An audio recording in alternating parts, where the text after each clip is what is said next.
Napoli si è impoverita di musica, diciamo un po', perché secondo me l'ultimo grande è stato Pino Daniele. Adesso insomma bisogna rimboccarsi le maniche. L'unica cosa che mi manca, ecco, prima tu ti riferivi ai neomelodici, i neomelodici praticamente,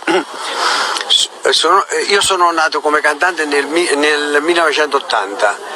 La parola neomelodica nasce nel 1994-95, quindi quando ero giovane io non esisteva la parola neomelodico, e quando è iniziata la parola neomelodico io scrivevo i cioccolatini nella ferrovia senza giacca e cravatta, quindi era già un vecchio melodico, non potevo essere un neo, cioè come età non posso essere, è chiaro, qui non ce l'ho con nessuno, però io vorrei ripristinare gentilmente la parola signore e signore, ed ecco a voi il cantante napoletano.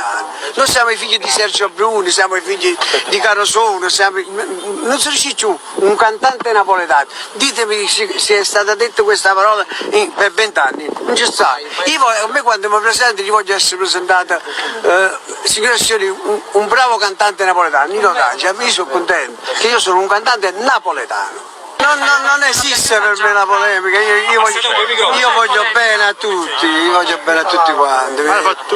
Possono essere, queste ragazze possono essere delle figlie mie, hanno 30 anni, ma faccio polemica con mia figlia, non lo farei mai.